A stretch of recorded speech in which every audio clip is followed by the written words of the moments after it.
Donc, les organisateurs m'ont demandé de parler de cosmologie quantique, qui est décrite par l'équation de Wheeler-DeWitt.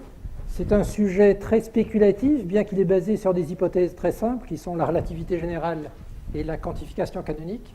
Et ça va fortement différer des séminaires précédents, qui étaient plus basés sur des données observationnelles ou cosmologiques.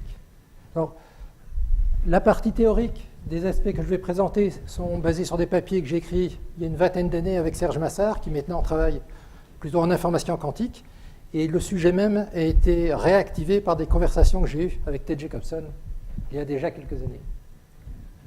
Donc le sujet principal, c'est la quantification de la gravitation. Si vous n'en avez jamais entendu parler, c'est, je pense, le grand échec de la physique théorique du XXe siècle. Et peut-être du XXIe, je n'en sais rien, on verra dans les décennies qui viennent. Et plusieurs types de problèmes, lorsque vous vous attaquez à ce problème, vous rencontrez plusieurs types de problèmes.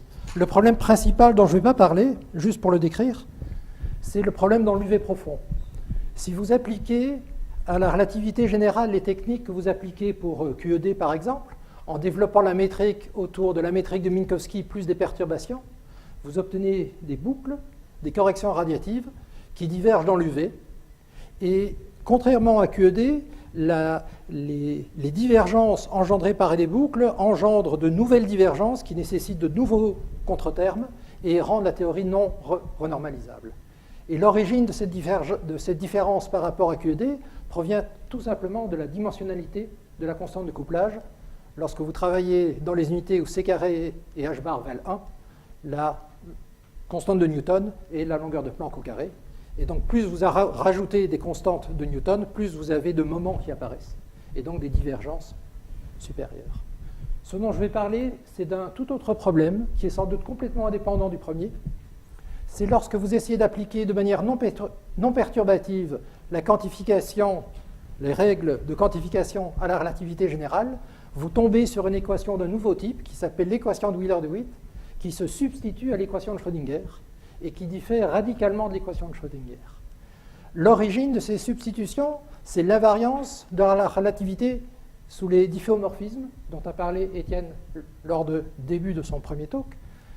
Et donc, l'origine de cette équation est très claire, mais par contre, elle engendre de nombreux problèmes, y compris des problèmes d'interprétation dont je vais parler. Donc, qu'est-ce que ça veut dire exactement, invariance sous les difféomorphismes? Dans la version habituelle de la relativité générale, elle est souvent présentée de manière lagrangienne, c'est-à-dire vous travaillez avec les coefficients de la métrique qui spécifient l'élément de longueur, vous traitez de manière symétrique les 10 composantes donc, du tenseur, et appliqué à l'action totale gravitation plus matière, vous obtenez les 10 équations d'Einstein. Pour comprendre le sens de l'invariance sous les difféomorphismes et la quantification, il vaut mieux passer dans le langage hamiltonien, qu'on peut appeler 3 plus 1 ou 4 plus 6, c'est-à-dire vous utilisez les 6 composantes donc de la métrique spatiale pour décrire des 3 surfaces, et les 4 autres informations sont décrites dans une espèce de quadrivecteur qui disent comment les 3 surfaces s'empilent les unes contre les autres, et vous pouvez réécrire l'action d'Einstein sous une forme hamiltonienne, où vous voyez apparaître des termes standards, c'est-à-dire les moments conjugués et les dérivés des champs, et vous voyez ici aussi apparaître un hamiltonien, qui est une somme de 4 termes, dont chacune des composantes, qui peut être vue comme un quadrivecteur d'énergie-impulsion, et qui a 2 contributions, la contribution de la gravitation et la contribution de la matière qui proviennent des 2 termes qui se trouvent dans l'action. En prenant au sérieux cette action, vous regardez les équations d'Hamilton. Donc vous avez la structure habituelle des équations d'Hamilton pour les variables GIJ et PIJ, que je n'écris pas. L'hamiltonien total est simplement l'intégrale de ces 4 termes sur votre 3 surfaces. Mais vous apercevez que n mu agit comme un multiplicateur de Lagrange, puisque n point mu n'apparaît pas, la dérivée de n mu par rapport au temps n'apparaît pas dans l'action. Donc vous avez ce qu'on appelle 4 contraintes, qui sont des contraintes locales, c'est-à-dire qui doivent être imposées en chaque point de chaque 3 surfaces. Et ces 4 contraintes locales, en fait, encodent l'invariance sous les difféomorphismes. Donc, si vous vous demandez comment se traduit mathématiquement l'invariance sous les difféomorphismes, vous avez ici la réponse. Ça ça se traduit mathématiquement par le fait que la densité d'Hamilton est identiquement nulle pour toute hypersurface, pour toute solution et pour tout point considéré. Et c'est dans ce sens-là que l'invariance sous les difféomorphismes est une contrainte excessivement forte, puisque c'est l'hamiltonien même qui est soumis à cette contrainte. Si vous êtes téméraire, vous pouvez essayer de quantifier cette théorie, c'est-à-dire vous remplacez les moments conjugués par des opérateurs qui sont donc ici des variations, des dérivés variationnels par rapport aux configurations à 3 dimensions pour le champ de gravitation et le champ de matière. Et puis il vous reste les contraintes locales à imposer que vous devez imposer sur vos fonctions d'onde en chaque point de chaque 3 surfaces. Et l'équation de Wheeler-DeWitt, c'est le nom que l'on donne à ces équations que doivent obéir les fonctions d'onde pour respecter la variance sous les difféomorphismes. Donc l'équation de Wheeler-DeWitt, c'est simplement la garantie, c'est la condition à satisfaire pour que la théorie soit invariante sous les difféomorphismes. Ça a été compris dans la seconde moitié des années 60. Alors ces équations ont été énormément étudiées, en tout cas dans les années 70, mais malheureusement, les mathématiques ne sont pas encore suffisamment développées pour les traiter proprement. C'est-à-dire, il n'existe pas à l'heure actuelle, à ma connaissance, de définition mathématique précise ou inambiguë de ces 4 équations qui, en plus, satisfont une certaine algèbre. La chose la plus proche qui s'en rapproche, c'est l'algèbre de Virasoro. Donc, pour les gens qui connaissent la théorie des cordes, l'algèbre de Virasoro, c'est comme la version à 1 plus 1 dimension des équations de Wheeler-DeWitt dans leur forme la plus générale. Alors, confronté à des équations mal définies, ce que la communauté a fait, c'est de se restreindre aux espaces cosmologiques pour se débarrasser de la dépendance locale des équations, de considérer des espaces cosmologiques, et donc la métrique est à ce moment-là décrite par le facteur d'échelle, un multiplicateur de Lagrange pour la reparamétrisation du temps, et puis des champs de matière qui peuvent être en nombre aussi élevé que vous voulez, mais qui ne dépendent pas de x. Et dans ce cas-là, les 4 équations locales se dégénèrent en une seule contrainte locale qui porte sur l'énergie totale encodée dans la fonction d'onde de l'univers. Cette équation, en fait, est une équation que vous connaissez bien. C'est simplement la version quantifiée de l'équation de Friedmann. Si vous partez de cette équation, si vous traitez A et Phi comme des variables classiques, vous retombez sur l'équation de Friedmann. Et c'est pour ça qu'on parle de cosmologie quantique. Cette équation qui a l'air un peu mystérieuse peut être vue correctement comme la version quantifiée de l'équation de Friedmann. Alors, c'est une équation relativement simple. C'est une équation du 2e ordre, linéaire. Et malgré la simplicité de cette équation, elle a engendré de nombreuses controverses et de nombreux débats, essentiellement dans les années 80. Vous avez une excellente revue de Aesham en 92 qui fait le point des désaccords et des différentes interprétations. Et en particulier, le sens même attribué à cette fonction fait débat. Il y a ce qu'on appelle l'interprétation de Page-Hawking qui dit que les probabilités, c'est-à-dire les prédictions que vous extrayez de cette fonction, doivent être basées sur la norme. Il y a Vilenkin, que Thibault a mentionné, Alex Vilenkin, qui dit au contraire, vous devez utiliser le courant pour extraire des prédictions probabilistes. Une chose qui était aussi assez développée, c'est qu'il faut au contraire laisser tomber ces 2 anciennes descriptions et passer une forme de 3e quantification. C'est une version ancienne de ce qu'on peut appeler le multivers, d'une certaine manière. Et puis il y a une série d'autres propositions qui ont été avancées. Alors, plutôt que de présenter les différentes versions, le pour et le contre, je vais faire un traitement assez mathématique de l'équation de Wheeler-DeWitt elle-même, et je vais essayer de vous convaincre de 2 choses. Donc, je vais essayer de vous montrer que l'invariance sous les difféomorphismes et la quantification standard sont incompatibles avec l'interprétation statistique usuelle de la mécanique quantique. Cette incompatibilité, elle est mathématique. Elle n'a rien à voir avec l'interprétation, elle précède l'interprétation. Et je pense au contraire que l'interprétation statistique de l'équation de Schrödinger doit être conçue comme une propriété émergente des solutions de l'équation de Wheeler-DeWitt. Alors, qu'est-ce que je veux dire par ça? Je vais me servir d'une analogie qui vous permettra de comprendre ce que je veux dire. Considérez les équations de Maxwell et le groupe de Galilée. En termes de structure mathématique, elles sont toutes les deux bien définies, mais vous savez qu'elles sont incompatibles dans le sens que les transformations du groupe de Galilée ne laissent pas invariantes les équations de Maxwell. C'est dans ce sens-là que je dis qu'elles sont incompatibles.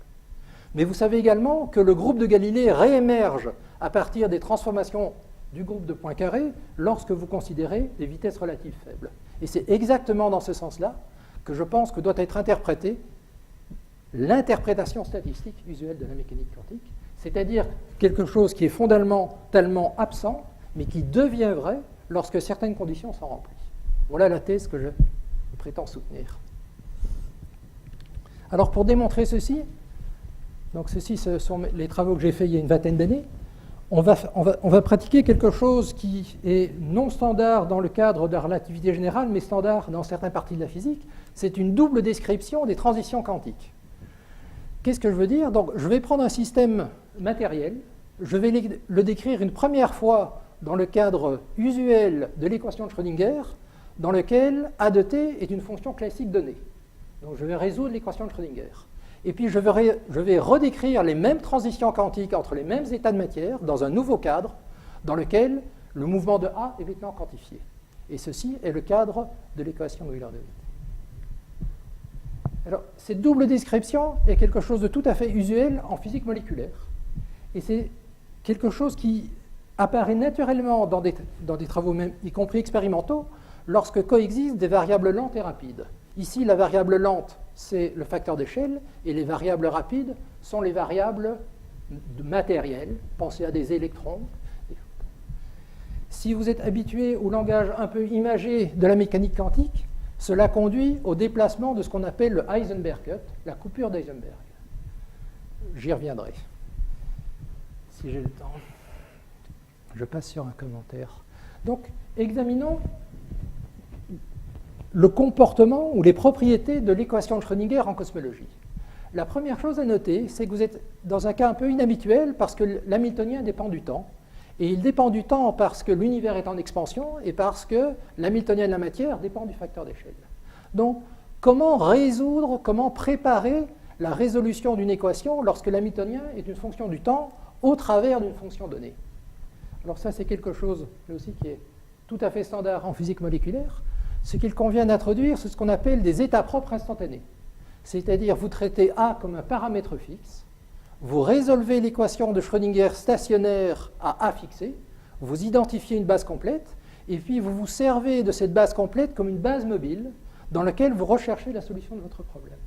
Donc, au lieu de travailler dans une base standard, vous optimisez la description de votre système en utilisant les états propres instantanés à A fixé. Et plus la variation de A est lente, plus cette base est évidemment de bonne qualité. Vous extrayez la dépendance temporelle triviale qui vient de l'énergie, de l'eigenénergie, de la valeur propre, et puis vous mettez ici des coefficients inconnus qui caractérisent votre solution. Et ceci est donc votre ansatz que vous injectez dans l'équation de Schrödinger, vous projetez sur le bras, comme d'habitude, dans la théorie de perturbation, et vous obtenez une équation matricielle, exactement comme dans la théorie des perturbations, mais où la matrice de mélange a une forme tout à fait particulière. Elle dépend du paramètre de Hubble, dA sur dt, et de la variation de l'hamiltonien de la matière par rapport au facteur d'échelle. Autrement dit, les coefficients qui pondèrent vos divers états ne dépendent du temps que si l'univers est en expansion et que si l'hamiltonien de la matière dépend de A. Et donc, vous avez préparé votre description de telle manière à prendre en compte les transitions quantiques qui sont induites par l'expansion de l'univers. C'est ça le sens de cette description. Un premier commentaire. Si vous considérez ce problème en toute généralité et que vous demandez quelles sont les quantités conservées, l'énergie n'est pas conservée puisque vous avez une fonction qui dépend du temps. Par contre, la seule quantité conservée est ici bien la norme, si l'hamiltonien évidemment est auto-adjoint. Et donc, ça se traduit par le fait que quel que soit l'état initial, quel que soit le système matériel que vous considérez, la somme sur n de tous les Cn à n'importe quel instant vaudra une constante. Et donc, c'est cette équation-là qui est toujours vraie, qui est d'office vraie, qui permet l'interprétation statistique des Cn comme la probabilité de trouver votre système matériel dans l'état n au temps t. Elle est donc ce que j'appelle mathématiquement permise, et c'est précisément ça qui va disparaître dans le cadre de l'équation de Wheeler-DeWitt. J'aimerais faire 2 autres commentaires. Si vous prenez cette équation et que vous remplacez i par moins i, vous obtenez de nouveaux coefficients ici, que j'appelle dn de a. Ils décrivent simplement l'évolution de la matière dans l'univers en contraction associé au problème considéré. Et ceci peut être vu comme un théorème CPT en cosmologie. Donc, le fait de prendre le complexe conjugué revient à travailler avec l'univers en contraction automatique. Puis j'aimerais faire une seconde équation. On parle souvent du problème du temps en cosmologie quantique. Je pense que c'est très trompeur. Vous prenez l'équation de Schrödinger écrite dans cette base-là, eh bien, vous pouvez la réécrire de manière telle que le temps n'apparaît nulle part. Vous pouvez voir que la jacobienne d sur dt ici apparaît au dénominateur, donc vous pouvez passer donc, sans préfacteur de l'un à l'autre. Vous avez une dépendance explicite dans le temps ici, mais t' est une variable muette, vous pouvez passer sur a. Vous avez évidemment la jacobienne inverse ici, dt sur a. Donc, apparemment, vous n'avez rien gagné. Mais vous pouvez exprimer la fonction t sur a comme un temps d'Hamilton-Jacobi, c'est-à-dire comme une variation de l'action gravitationnelle dépendant uniquement de a par rapport à l'énergie de la matière. Et si vous faites cette deuxième étape, cette équation écrite à l'aide de cette équation-là ne dépend absolument plus du temps. Et donc, il n'y a absolument pas de problème de temps dans... Enfin, le problème du temps ne se pose pas dans le sens que même en démarrant avec l'équation de Schrödinger, vous pouvez reformuler l'équation de telle manière que A n'apparaît nulle part, mais absolument nulle part dans l'équation. Et donc la dépendance dans le temps ne joue aucun rôle fondamental dans l'équation de Schrödinger. La seule variable indépendante, la seule variable relevante est le facteur d'échelle, ou si vous voulez, le redshift gravitationnel. Nous sommes maintenant prêts à passer à l'équation de Wheeler-DeWitt. Donc qu'est-ce que l'on fait ?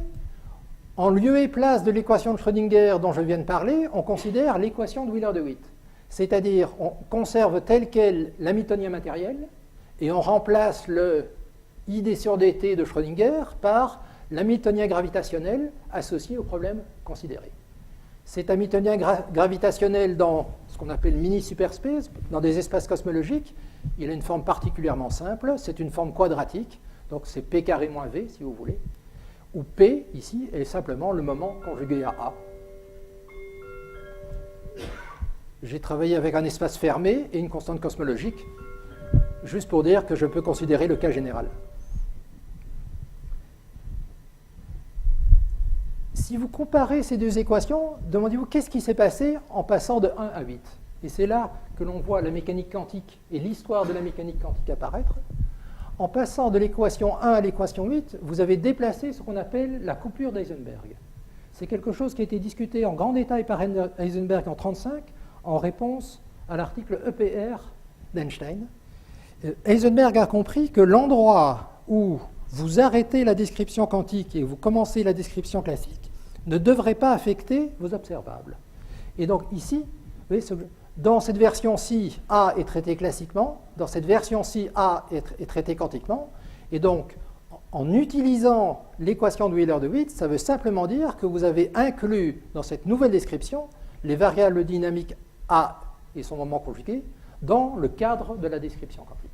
Donc, on voit bien apparaître ce concept fondamental, c'est où arrête-t-on la description classique, où commence le monde quantique, et Heisenberg avait compris qu'il était essentiel de montrer que rien de grave ne devait se passer si je déplaçais ce qu'on appelle la coupure d'Heisenberg. Et c'est exactement ce à quoi correspond le passage de cette équation-ci à cette équation-là.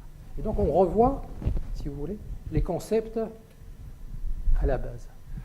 Donc vous êtes confronté à une nouvelle équation, vous voulez la résoudre.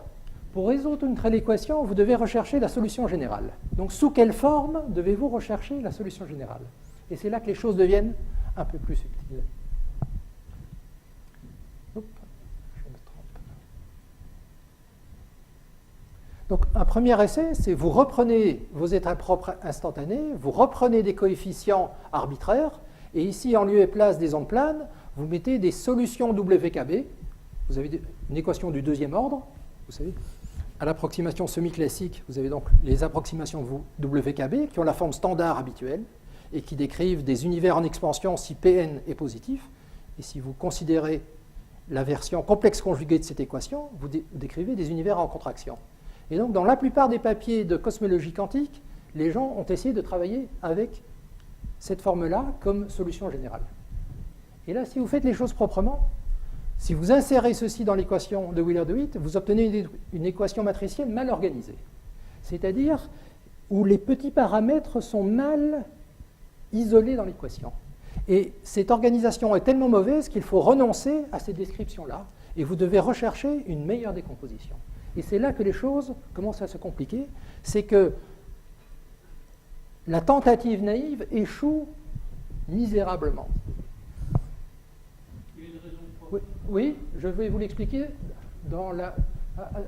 précisément maintenant. La bonne décomposition, utilisée à la fois dans nos papiers et dans la physique moléculaire, consiste non pas à travailler avec n fonctions inconnues, mais avec 2n fonctions inconnues. C'est quelque chose qu'on a rencontré très souvent en physique. Pensez aux spinners de Dirac et aux spinners de Pauli. Les spinners de Pauli sont 2 x 2, les matrices de Pauli sont 2 x 2, les matrices de Dirac sont 4 x 4. Le doubling, lorsqu'on passe dans un cadre relativiste, est quelque chose qui apparaît en physique. Ici, c'est un doubling un peu dont l'origine est la même. C'est dû au fait que vous êtes passé d'une équation du premier ordre à une équation du deuxième ordre. Et donc, vous devez, pour rechercher la solution générale, il est impératif d'introduire 2n fonctions inconnues. Simplement parce que l'ordre de l'équation a changé. Vous insérez cet ansatz dans l'équation de Wheeler-DeWitt. Je passe sur un problème technique. Pardon.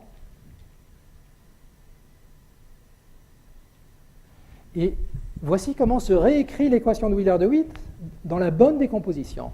Vous voyez, vous obtenez une équation avec une structure particulièrement simple, où vous avez une dérivée du premier ordre des coefficients que vous recherchez, qui sont reliés par des éléments de matrice aux coefficients habituels, plus de nouveaux éléments de matrice qui vous connectent, si vous voulez, aux petites composantes, si vous pensez en termes d'un spinner de Dirac.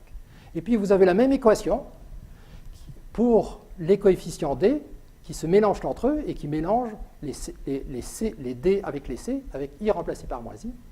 Et tous les éléments de matrice qui apparaissent sont explicitement connus. C'est-à-dire ils sont donnés par les éléments de matrice du problème de Schrödinger correspondant, fois des facteurs multiplicatifs qui dépendent du moment de la gravitation. Et vous remarquez ici que vous avez la somme algébrique sur la somme géométrique, sur la moyenne algébrique sur la moyenne géométrique, et donc un coefficient proche de 1. Et au contraire ici, vous avez un coefficient qui est proche de 0, puisque vous avez la différence des nombres. Alors, il convient de remarquer que les équations 15 et C sont exactes. Je n'ai fait aucune approximation. J'ai simplement décidé de réécrire l'équation de Wheeler-DeWitt dans une base de données.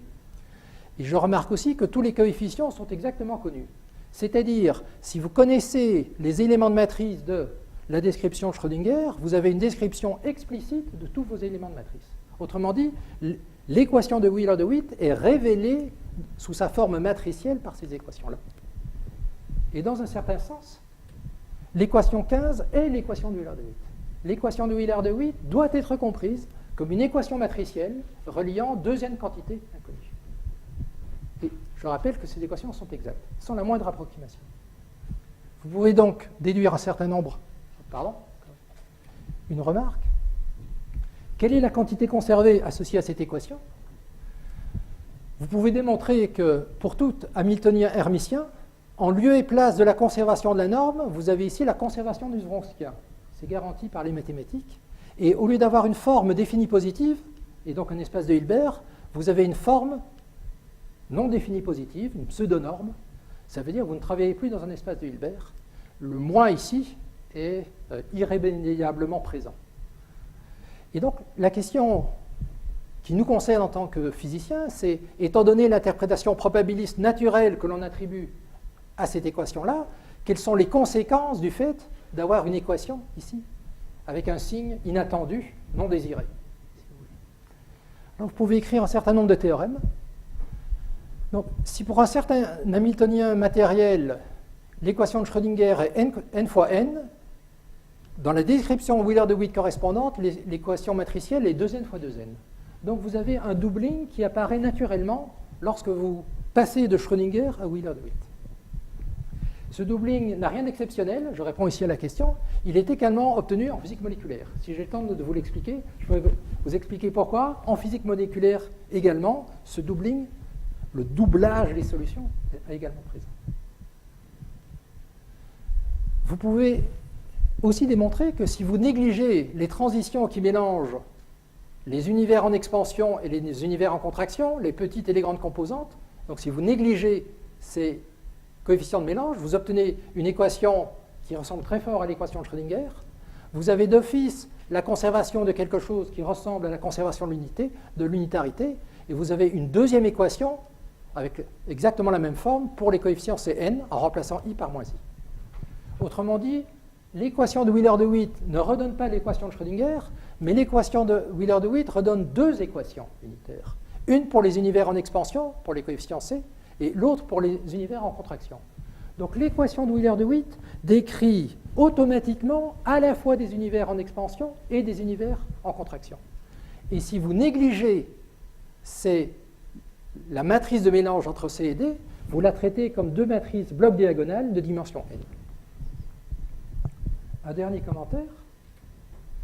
L'équation 18 n'est pas encore l'équation de Schrödinger. Elle a la forme d'une équation de Schrödinger, ce n'est pas l'équation de Schrödinger parce qu'il n'y a toujours pas de métrique de fond. Vous pouvez voir les moments de la gravitation dépendent explicitement de l'état de la matière considéré et vous n'avez pas de temps cosmique. Dans le jargon de la loop quantum cosmologie, ils appellent ces équations background field independent, dans le sens que, précisément, il n'y a pas de métrique de fond et il n'y a pas de temps cosmique.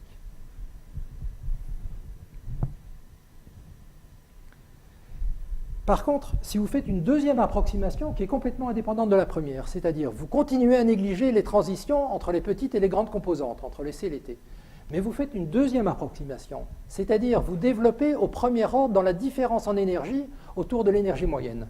Qu'est-ce que je veux dire? Vous voyez ici apparaître la différence des moments de la gravitation. Comme c'est une différence, vous pouvez faire un développement de Taylor. Si vous vous limitez au premier ordre dans la différence,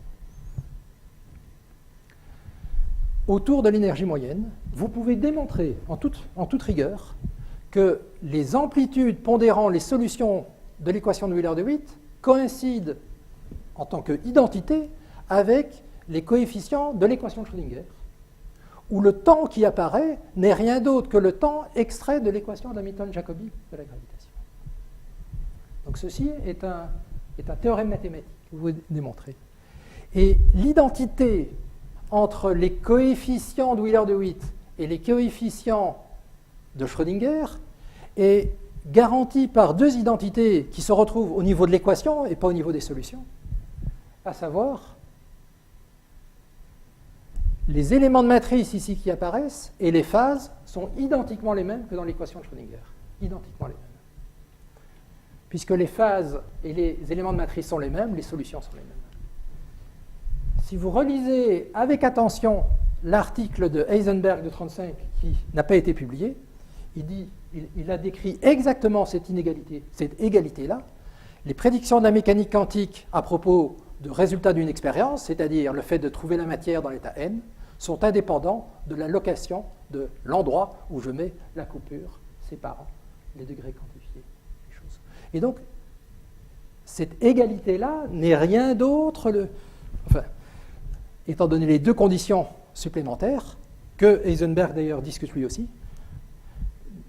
Donc vous voyez, il y a un accord parfait entre ce que Heisenberg a compris en 1935 et l'égalité des coefficients de Wheeler-DeWitt avec les coefficients intervenant dans l'équation de Schrödinger.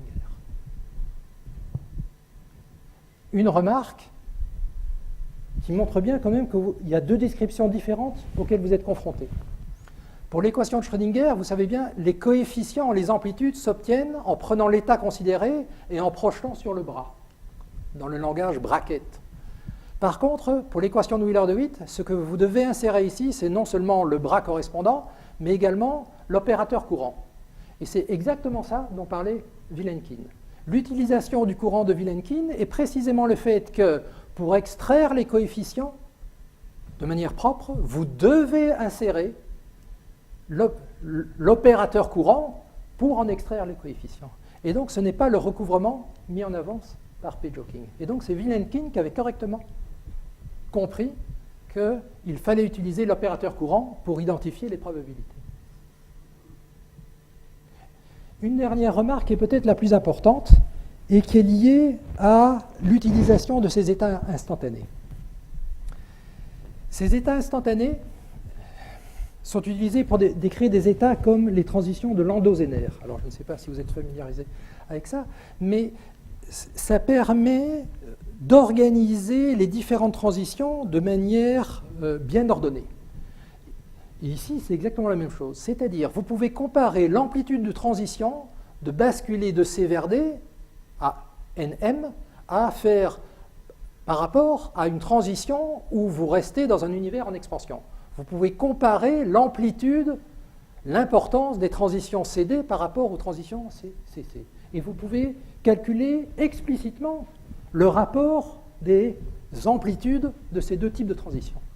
Et si vous faites un calcul le plus simple en faisant un saddle point, parce que vous êtes naturellement dans un cadre où ces transitions sont rares, et donc vous pouvez utiliser une technique du point de sel, c'est comme un peu un effet tunnel. Vous voyez que les transitions vous faisant basculer des C vers les D sont exponentiellement supprimées par une somme des moments de la gravitation, alors que les transitions CC sont naturellement gouvernées par la différence.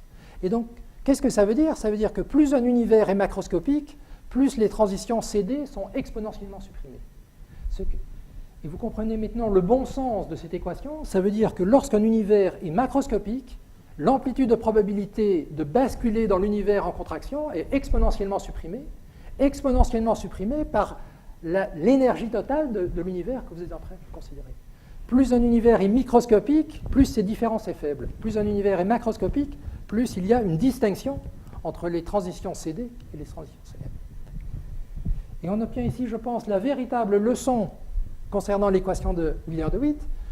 L'équation de Wheeler-DeWitt prédit une hiérarchie de transitions non adiabatiques, un peu comme des poupées russes. Et c'est une équation qui est prédictive. Elle en détermine les amplitudes respectives. Et donc vous pouvez organiser les solutions en tranches successives et identifier les différents régimes. Et en fait, vous êtes confronté à 3 régimes. Et je conclus. Le premier régime est le régime de Schrödinger.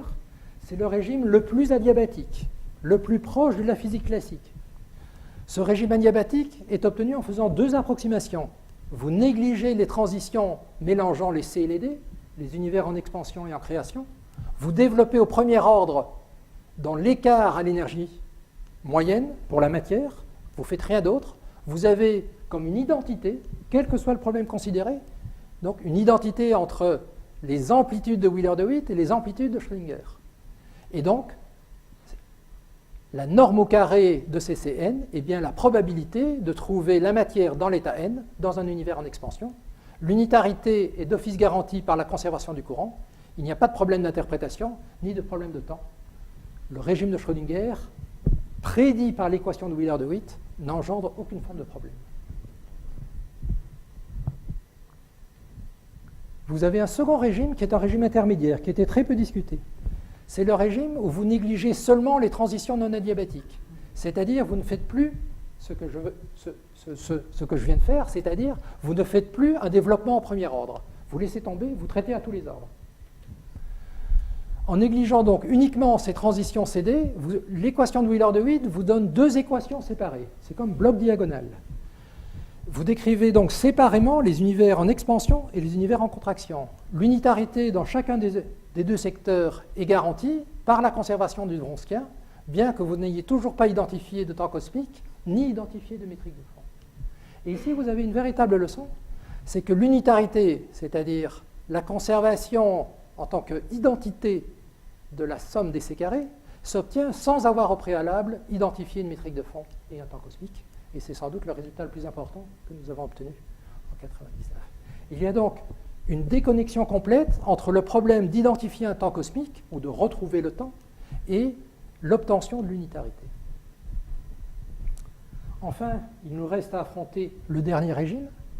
Donc, lorsque vous prenez en compte ce que prédit l'équation de Wheeler-DeWitt, c'est-à-dire qu'il y a des transitions mélangeant les univers en expansion et les univers en contraction, ou vice-versa, vous êtes confronté à l'identité suivante. Par identité, je veux dire que quel que soit le problème que vous considérez, vous serez confronté à cette équation. En tant que mathématicien, c'est la fin de l'histoire, si vous voulez. Cette équation, la conservation du Wronskien, si vous voulez, c'est une identité. Le problème, c'est quelle est l'interprétation physique de cette équation. Étant donné que vous êtes très tenté d'interpréter ces termes-ci comme des termes probabilistes. Je pense qu'il faut se rendre à l'évidence. Il faut se rendre à l'évidence, cette équation ne possède pas d'interprétation statistique. Et donc vous vous trouvez dans un cadre quantique avec une incapacité mathématique de proposer une interprétation statistique, tout simplement parce que vous avez une forme quadratique qui est non définie positive, et donc qui interdit d'interpréter ces termes comme des termes de probabilistes.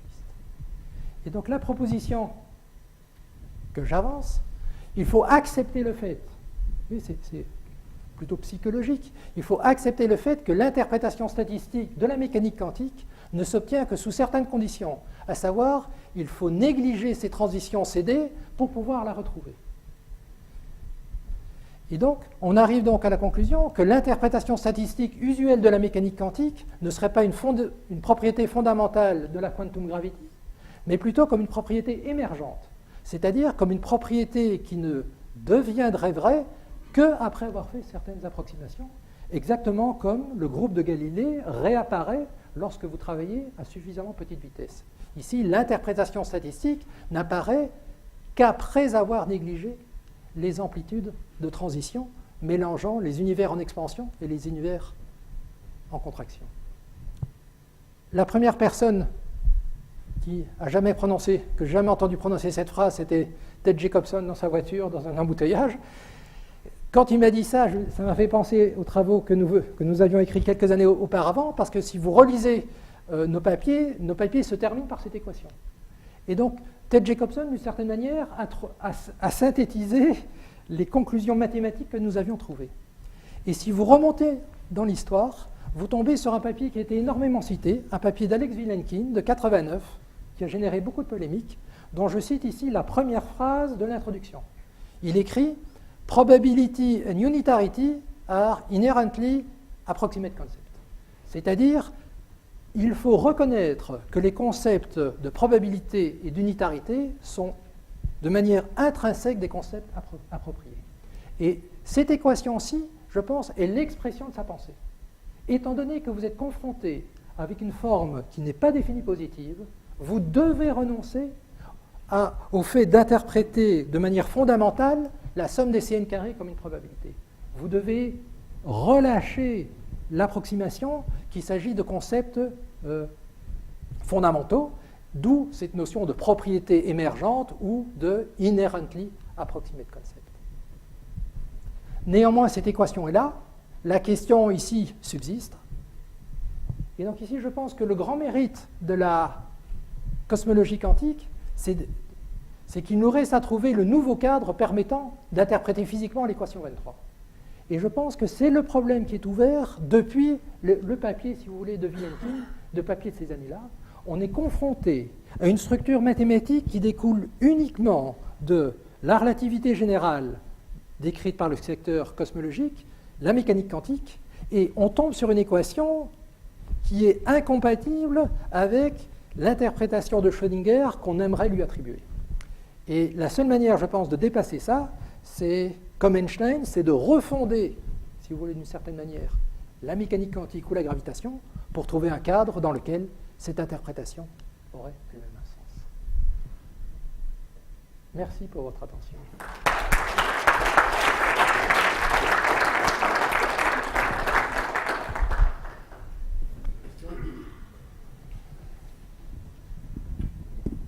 Oui, quand vous dites que la question d'interprétation ne se pose plus, est-ce que ça veut dire qu'on n'a jamais besoin de faire référence à la mesure?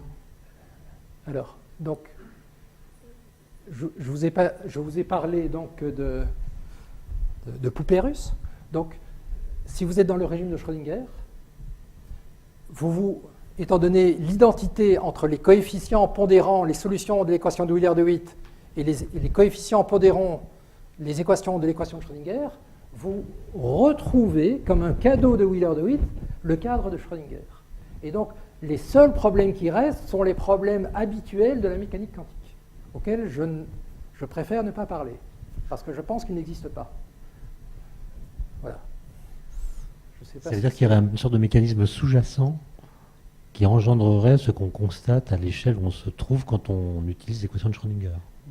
Donc, pour répéter, le régime de Schrödinger n'est obtenu que si deux types d'approximations sont explicitement rajoutés, si vous faites deux types d'erreurs, si vous faites deux types d'approximations. Et ces deux approximations sont très précises. Il s'agit de négliger certaines transitions non adiabatiques, celles qui mélangent les petites et les grandes composantes, et en faisant un développement d'une certaine quantité au premier ordre. Et donc, non seulement, vous voyez, la nature des petits paramètres est identifiée et la nature de l'approximation est identifiée pour pouvoir faire correspondre l'équation de Wheeler de Witt mystérieuse avec l'équation familière de Schrödinger. Je repose ma question autrement. Est-ce qu'on peut imaginer des situations où le fait que ces approximations que nous faisons d'habitude ne soient pas faites et engendrent des effets mesurables? Alors, mesurable, je ne sais pas très bien, mais étant donné qu'ici vous avez deux approximations, il y a naturellement un second régime où vous faites qu'une des deux approximations. Ici, vous vous trouvez dans un cadre qui n'est pas l'équation de Schrödinger. Et néanmoins, ce que vous avez fait, c'est que vous n'avez pris en compte que la relativité générale et la procédure de quantification canonique. Et donc là, il y a une véritable prédiction de la mécanique de l'équation de Wheeler de Witt. Et pour moi, elle fait plus que ça, l'équation de Wheeler de Witt, si je peux remonter en arrière. Je confonds arrière et avant. C'est que l'équation de Wheeler de Witt vous permet, si vous vous donnez un exemple explicite, vous pouvez calculer ces amplitudes de transition. Tout comme l'amplitude de Landau-Zener, vous pouvez, si vous donnez des chiffres, calculer explicitement ce que vaut l'amplitude de transition. L'équation de Wheeler de Witt, dans des cas particuliers, vous permet de calculer explicitement l'amplitude de transition de C vers D et de C vers C. Donc ce n'est pas du tout une équation formelle, c'est une équation qui, bien manipulée dans ce cadre restreint qu'on appelle mini-superspace, vous permet de prédire certaines choses et de procéder comme dans un cadre de mécanique quantique habituelle où vous calculez les amplitudes de transition.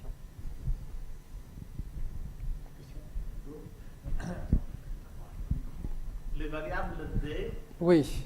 sont été introduites en doublant les degrés de liberté, si j'ai bien compris.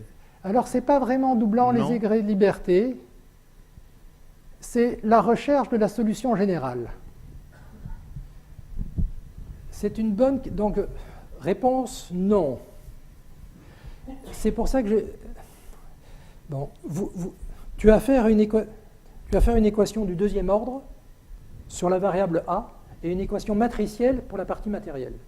Et la question est de savoir comment bien organiser le dialogue entre l'expansion de l'univers et l'hamiltonien de la matière.